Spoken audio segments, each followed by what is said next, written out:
Você assistiu o Machos Alfa? Uma temporada, uma minissérie que passa na Netflix. São 3 temporadas, engraçadíssima, maravilhosa, assunto necessário, com uma pitada de comédia, muito legal, muito engraçado e vale a pena para reflexão. Você que não assistiu ainda e que não gosta de spoiler, pode ir embora porque aqui vai ter spoiler. Porém, eu vou falar aqui com vocês de uma forma que eu vejo, tá? Como psicoterapeuta, como eu enxergo cada perfil e minha opinião. Então, se você não concordar, tá tudo certo. Vida que segue. Se você quiser colocar aqui a sua forma de ver aqui embaixo também, bacana, né? Eu acho que cada um, não existe verdade absoluta. Aqui é a forma que eu vejo, que eu enxergo e que eu defini esses perfis. Então, nesse vídeo aqui, eu vou falar dos perfis dos homens, né? Dos machos. Depois eu vou gravar um outro vídeo falando dos perfis das mulheres, porque sim, essas mulheres, elas foram crescendo durante a temporada e elas foram tomando protagonismo e aí a gente consegue também ver ali cada coisa, o perfil de cada uma.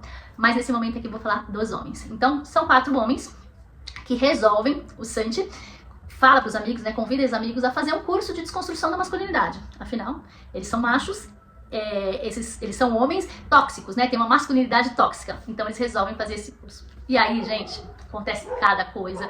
E aí esses homens que já estavam perdidos no rolê começam a ficar mais perdidos ainda e vira uma loucura. Vira uma loucura e é engraçado. E se você analisar bem, se você olhar direitinho, você conhece algum homem que se encaixa aqui, ó, nesses 4 perfis. E aí eu vou falar um pouquinho de cada um. Então aqui tem o Santi, que é o cara que convida os amigos, que eu acho que dentre eles aqui é o mais desconstruído no sentido ruim do negócio. Depois tem o Raul, que é o filhinho da mamãe. O Santi, eu vou colocar ele aqui como banana. O Raul, o filhinho da mamãe, que ele é o... Vou contar sobre eles. Aí tem o Luiz, que ele é o cara com a energia feminina, com a testosterona baixa, é aquele cara que não tem muita voz. E o Pedro dentre eles aqui eu acho que é o melhorzinho, que é aquele cara que ele é mais... Claro que ele tem a masculinidade tóxica e a gente vê isso durante os episódios, mas que é o que entende um pouquinho melhor sobre o que é ser homem, um pouquinho melhor dentre eles aqui. Então vou começar a falar deles aqui, vamos começar pelo Santi. Bom, o Santi, na minha opinião, é o banana, é aquele cara que não tem boca, aquele cara que deixa as pessoas e as coisas ir acontecendo, ele vai se perdendo, ele não se posiciona, ele não chama a responsabilidade pra si, ele vai terceirizando e vai fazendo conforme dá. Quando começa o episódio, a gente logo descobre que o Santi é separado há 3 anos, só que ele ainda ama a ex-esposa que traiu ele com o dentista e foi embora. Aí ele mora sozinho, e aí no começo logo do episódio a filha de 16 anos vem morar com ele, porque não aguenta mais a mãe, e ela fala assim: pai, vou fazer um Tinder pra você, porque você precisa esquecer a mamãe. E pra esquecer a mamãe, você vai precisar de ter 10 corpos, né? Você vai precisar de ter 10 mulheres pra tirar a memória corporal da mamãe. Ele não quer e tal. E ela, não, vou fazer, faz o Tinder dele, começa a marcar encontro pra ele. E ele só obedece. Ele começa a ir nesses encontros. Gente, e aí começa a palhaçada no sentido de que é engraçado, né? Porque um cara banana, né? Um cara sem posição, o que ele vai atrair, né? E aí ele começa a atrair cada mulher, cada coisa. E é engraçado, e ele não tem posição. Num desses encontros, ele arruma uma doida, todos eles, a mulher não é muito, né? Mas ele arruma uma doida e essa mulher, ela já apresenta ele pra mãe, ela quer algo sério e tal. Diz que teve conexão na visão dela, desesperada. E ele não sentiu nada, não sentiu conexão, não teve química, não teve nada ali. Ele não quer ficar com ela, mas ele também não sabe falar, ele não se posiciona. Meu, e vira uma história, um vucu-vucu, um auê, enfim. E aí, e vai passando, né? Ele vai tendo ali os encontros. Quando ele tá perto do 10º, ele acaba ficando com a ex-esposa. E aí ele volta com ela, e aí a gente já tá acho que na 2ª temporada já, ele volta a morar com essa ex-esposa, e aí ela que manda e desmanda em tudo, e aí depois eles separam de novo, e enfim. Aí ele descobre, né, que ele não gosta mais dela, ele quer separar, eles acabam separando, e são várias histórias que quando você vai vendo, você vai olhando e fala, gente, como banana, ele não se posiciona, ele não fala, ele faz atrapalhada atrás de outra, sabe, pra não... Vou dar um exemplo aqui. Ele mudou de emprego, aí foi trabalhar num escritório. Aí ele conheceu a filha do chefe. Primeiro ela não contou que era a filha do chefe, enfim, mas começaram a sair junto. Aí eles vão ter lá a relação, ele pede pra ela gravar um vídeo falando que ela não tá bêbada, faz ela soprar um negocinho lá, que ela não tá bêbada e tal, e que é consentido. E aí esse vídeo fica lá no celular dele e tal, e aí ela pede depois pra ele apagar, quando eles brigaram, que não sei o que, ele perde o celular, que vira um vucu-vucu. Eu sei que depois ele vai lá na empresa, pega esse vídeo, no lugar dele excluir ou guardar numa pasta, sem querer, ele joga na rede e distribui para todos os funcionários. Isso é ruim? É péssimo, ok. Só que o que você espera de um homem, né, que errou? Que assuma, né? Gente, eu errei. Fala com o pai da menina, olha, perdão, eu errei. Vou ser demitido, ok, né? Mas eu errei. Pede desculpa pra moça e tal. E era uma moça bacana, né? Eu acho que eles poderiam até ter tido algo mais estruturado. Não, aí ele fala que, né, que ele se vê como uma mulher e que não sei o que, começa a terceirizar a culpa, que não sei o que, aí vem advogado defender ele, porque então, sabe, e vira aquela loucura, aquela coisa que você fala, gente, o que esse homem tá fazendo? O que esse homem tá fazendo? Uma loucura. Então o homem banana é aquele homem que ele não toma decisão. O homem banana é aquele que precisa que alguém faça por ele, sabe? Alguém que ele é acomodado, ele é desligado. Ele nunca vai assumir algo, jogar no peito e falar, não, deixa que eu resolvo. Sabe, ele vai terceirizar, vai inventar uma desculpinha, e todo perdido no rolê. Esse é o Santi e esse é o homem banana. Meninas, fiquem atentas, porque existem muitos homens bananas por aí. Aqui eu dei exemplo grotesco, né, do que ele fez. Mas às vezes são coisas pequenas, né, que tem o homem banana e que a gente precisa ficar alerta. Né? Aquele homem que não tem postura, aquele homem que não assume responsabilidades, aquele homem que foge de compromissos, aquele homem, sabe, que sempre vai dizer, ou vai achar, ou vai fazer algo para que você assuma o controle. É aquele homem que não... Ou seja, onde o vento vai, ele vai atrás. Né? Ele não tem a postura, a posição de falar, não, daqui, foi eu que fiz, eu que resolvo. Ou mesmo que não foi eu que fiz, deixa que eu resolvo. Não tem. O homem banana não tem isso. O segundo homem, o Raul. Gente, o que falar do Raul? O Raul é o filhinho da mamãe. Aquele cara bonitão, fortão, que malha. Aquele cara que gosta de coisa boa. Aquele cara que, né, que, enfim, que quer ser o pegador. Mas é aquele cara que tá procurando nos relacionamentos uma mãe. Quando a gente começa a olhar, né, começa a assistir o filme, a gente percebe que a Luz, que é a namorada dele, ela é a que manda, né, na relação no sentido de ele tá morando na casa dela, o restaurante dele tá no nome dela, ou seja, ele é só o bonitão ali que faz as coisas. E aí a Luz, e depois a gente vai falar do perfil dela, mas ela quer abrir o relacionamento, ela quer ter um relacionamento aberto. Aí ela vai propor isso pra ele. Ele não quer, fica incomodado com aquilo e tal. Mas ele tem um caso com a esposa do sócio dele. Ou seja, ele podia ter o vucu-vucu. E ela queria abrir o relacionamento para que ela, né, embora ela não soubesse da traição, mas para que ela tivesse, né, outras pessoas. Não tô aqui nem contra, nem a favor, só tô colocando o que aconteceu. Mas aí ele não quer, né? Por quê? Porque só ele que pode, né? E aí ele não quer e tal. E aí depois o marido da moça que ele sai descobre que ele tava tendo um relacionamento com a moça, vai desfazer a sociedade. A Luz tá no nome dela, restaurante, ela vai participar ali no momento de desfazer a sociedade, fica sabendo que ele traiu. E aí ele tenta falar que foi quando eles abriram o relacionamento, mas não foi, né? Ela sabe que não foi, que foi antes. Enfim, ela como uma vingança vende lá a parte dele por um... Não é real a moeda deles, eu não lembro qual é. Mas por um da moeda deles lá. Põe ele pra fora de casa, que ele mora com ela, enfim.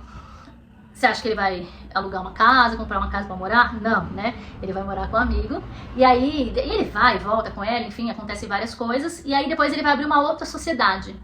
E de onde ele tirou o dinheiro? Não, ele não foi no banco pedir um empréstimo, não vendeu o carro, não. Ele foi pedir pra mãe dele, o filhinho da mamãe. Foi lá pedir dinheiro pra mãe, pra montar a sociedade com outro cara. E aí a mãe empresta, vai lá, abre a sociedade, enfim... E o bonitão, ele não vai botar a mão na massa, ele não vai trabalhar, ele vai lá só pra comer, pra passear, deixa lá os sócios trabalhando, as coisas aconteceram, por quê?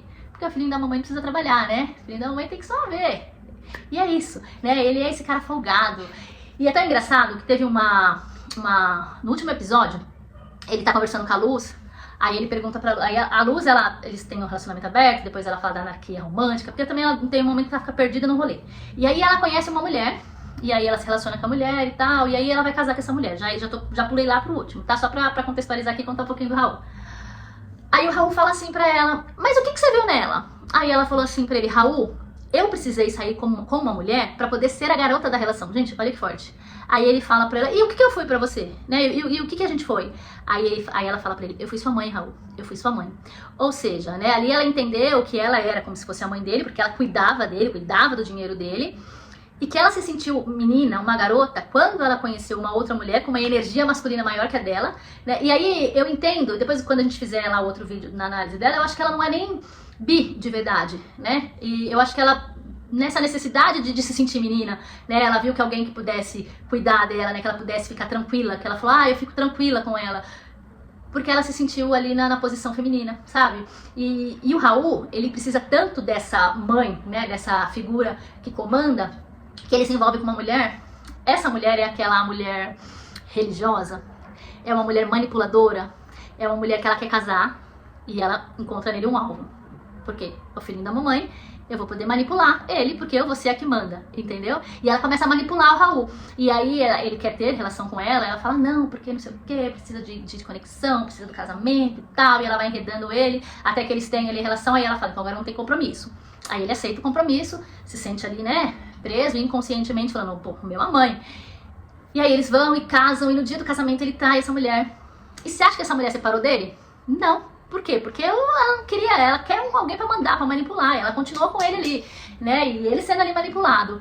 Se tiver uma próxima temporada, eu espero que tenha, porque é legal e é engraçado, e eu acho que ficou com gostinho de quero mais, eu acredito que eles se separam, que eles não vão ficar, não vão permanecer junto. Mas mostra, né, o inconsciente, como ele precisa de uma mulher que manipule, uma mulher que mande, uma mulher que cuide no sentido de, sabe, de fazer tudo por ele sentir só o filhinho da mamãe ali. E, gente, tem outras coisas ali relacionadas ao Raul, né? Ele começa a ter ele fala que ele é o hétero curioso, né? Então ele começa a ter algumas coisas, sair com os gays. E aí você vê que ele é um moleque, no sentido de que ele nem sabe direito quem ele é, né? Ele fica meio que perdido ali. É o filhinho da mamãe, é o menininho. Esse é o perfil do Raul, então fiquem longe, né, desses meninos, desses homens que não assumem responsabilidade, desses homens que tudo corre pro colinho da mamãe, que mora com a mamãe, que precisa do dinheiro da mamãe, que, sabe, que não conseguem manter e viver a vida deles, né, precisa sempre de alguém para poder mandar neles, instruir, né, que precisa, e eles vão querer o quê? Uma mãe, não uma mulher, né, e uma mulher precisa do quê? De um homem, né, não do filho, o filho a gente tem depois, né, e aí é o nosso filho, não arrumar um homem pra ser filho, né, pra ter que mandar, pra ter que cuidar, não é isso, a gente quer, né, uma parceria, óbvio que um cuida do outro, mas no sentido saudável, né, não no sentido de dar demais, né, quando a gente olha lá, a Luz ela fazia demais, né, ele morava na casa dela, ela cuidava das coisas dele, então no sentido de que fica desgastante, né, ela sempre estava em alerta, ela sempre estava dando mais, fazendo mais, né, ela não tinha tranquilidade, e aí ela precisou conhecer alguém com uma energia masculina maior que a dela, que ela já tinha, para poder ficar em paz, para poder ter ali a tranquilidade que ela não conseguiu desse relacionamento que ela teve com o Raul, com o filhinho da mamãe. Aí a gente falou do Santi, do Raul, vamos falar do Luiz. O Luiz é aquele cara gente fina, aquele cara bacana, é aquele cara que você fala, puxa vida, né? Ele é um homem bom, essa mulher dele que é a doida, mas é um cara que ele tinha uma energia masculina muito baixa. E a mulher dele, gente, uma coisa que eu falo, depois a gente vai falar do perfil da mulher dele, né? Que ela é a Yang lá em cima, né? E várias outras coisas, enfim, que no próximo vídeo a gente fala. Mas quando sobra um espaço numa família, né? Lá, o casal aqui. Quando sobra um espaço que era pro homem se colocar que ele não vai, a mulher vai lá e faz. E aí ela vai fazendo. Ela, quando vê, ela já dominou tudo, ela já tá mandando em tudo, ela já tá o homem da relação e o cara tá lá perdido, né? Embora seja um cara bacana, um cara que cuida dos filhos, um cara que, sabe, que quer fazer as coisas certas e tal, mas é um cara sem energia masculina, sem testosterona. Tanto é que no episódio a gente vê, né, que ele vai tomar testosterona, que a testosterona dele tá baixa, ele tá sem libido, a relação sexual deles, né, o relacionamento dele sexual tá lá embaixo, esvaído, né, eles não conseguem ter mais comunicação e nem desejo um pelo outro, eles têm 2 filhos, e aí, né, ali com o problema dos filhos, o problema da família, né, o problema no serviço, tudo aquilo vai acumulando entre eles não conseguem se olhar, eles não conseguem se enxergar, né, e ele com a energia muito, com a masculina muito baixa, muito mais sendo ali o receptivo do que o cara que faz, e a mulher dele tomando conta e fazendo tudo, e acontecendo, e louca da vida, né, no sentido de que quando a gente começa a assistir, a gente começa a perceber que ela queria ser cuidada, né? Ela tem até a inveja das amigas, né? E depois a gente vai falar mais dela, da Luz e da Daniele, que é a mulher do Pedro, né? Porque elas eram mais femininas nesse sentido, mas ela é a que vai fazendo e vai acontecendo. Teve um episódio que eles foram viajar, gente, aquilo é muito engraçado, e aí às vezes a gente se vê neles, né? E aí eles foram viajar, eles estão numa van, acho que eles chegaram lá, né, no destino dele, abre a porta da van, aí cada um desce, tipo assim, o Pedro vai, pega a mão da Daniela pra descer, o Santi, acho que tá sozinho, o Raul pega a mão da Luz pra descer, e aí desce a mulher que é a Esther, né, a mulher do Luiz na frente, o Luiz, tipo, ela sabe, não preciso de ajuda, e é inconsciente, né, eu faço sozinho e tal, e vai, e eles vivem, nossa, umas coisas assim, é engraçado, porque ela naquele desejo, né, de ter uma vida melhor, uma vida sexual ativa, de ter um marido mais macho, mas ela não entende, ela não consegue, e aí começa a se atrapalhar, eles começam a fazer um monte de coisa, é muito engraçado. E, meninas, a gente precisa também prestar atenção nisso, né? Nesses homens com essa energia masculina muito baixa, E é nós, com a nossa energia muito alta, porque é onde há um espaço. Se esse cara não tomar, e mulheres, como nós estamos muito com uma energia forte, masculina, a gente vai tomar esse espaço, vai virar fazedora, aquela que faz tudo. E aí a gente fica cansada, sobrecarregada, e aí a gente perde a admiração por esse cara, perde o desejo sexual, e aí o negócio começa a desandar, né? E pra gente recuar, esse cara precisa ser muito bom, porque a gente precisa confiar que ele vai dar conta de fazer aquilo que a gente já está fazendo, né? Então é muito necessário a gente prestar atenção nos detalhes, prestar atenção e muitas vezes recuar, deixar que o cara seja, né, o homem mesmo, de que ele assuma algumas frentes, porque a gente acaba assumindo um monte de frente, um monte de coisa, e fica tão cansado, tão sobrecarregado, e aí a gente vira uma Esther da vida, com os Luís da vida, e que aí pronto, aí o negócio ramela. E por último, e não menos importante, o Pedro. O Pedro é aquele macho alfa, que precisa de olhar mesmo pra dentro e poder, né, porque tem um pouco de machismo, sabe? Mas dentre eles ele ainda é o melhor no sentido de que ele sabe um pouco mais da posição dele como homem. Mas acontece umas coisas assim com o Pedro também que você fala, meu, esse cara tá doidão, tá perdido no rolê.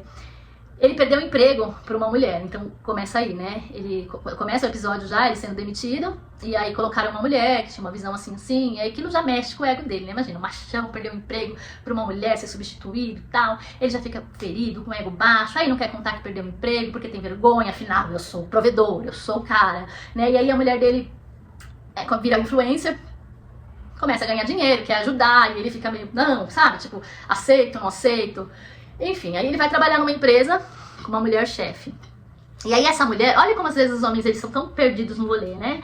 E aí ele pode pedir conselho para mais 3 perdidos, pior que ele. E aí essa mulher, ela começa a investir nele, dá investida, porque ela, né, quer ter alguma coisa com ele, né? Gostou do perfil dele? O cara, nesse momento ele já estava separado da Daniele, enfim. Perdeu a Daniele por ser esse macho, né? E aí a Daniele começa a ver as coisas de uma outra forma, enfim. E aí essa mulher começa, essa chefe dele, investir nele. Investir no sentido de dar investida, de falar, ó, tô interessada, ó. E aí ele conta pros amigos, um fala, come ela, o Arthur não, o Raul. Come ela, pega ela, que não sei o quê. O Santi, não, você vai lá, denuncia, que não sei o quê. O Luiz, não, deixa quieto.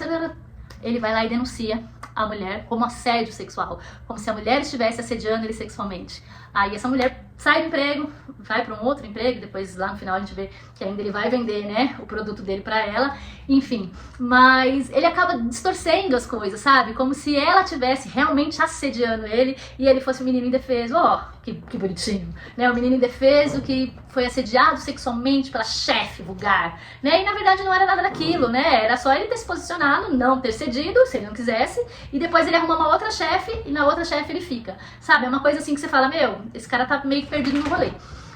Mas é engraçado que ele vai se desconstruindo no sentido de algumas coisas que precisam ser mudadas e se construindo em outros, né? E ele é um cara, dentre eles, eu acho que ele é o que tinha um perfil masculino um pouco mais saudável, de entender que era o cara que tinha mais atitude, que era o cara que realmente, que buscava realmente ser, né, o protetor ali, o provedor, o mais bem sucedido. Então era um cara que, dentre os outros 3 aqui, era o cara que, na minha opinião, é o cara que mais macho dentre eles, né? E aí é engraçado, e depois lá no vídeo das mulheres eu vou contar, a Daniele tava cansada dele, no sentido de que, porque ele é muito machista, que não sei o que, que não sei o que. E aí ela arruma um outro cara, que é um artista, um cara sensível, um cara que não sei o que. Só que daí ela não dá conta, porque o cara ele morava acho que com a mãe antes, aí foi morar com ela.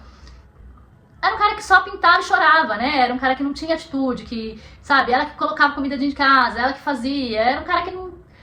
Aí ela fala, meu, eu vou ficar pior, né, agora com esse cara. E aí, da paixão que ela tinha por eles, né, morreu a paixão. E aí, antes dela ter neném, que ela engravida do Pedro, ela separa desse namorado.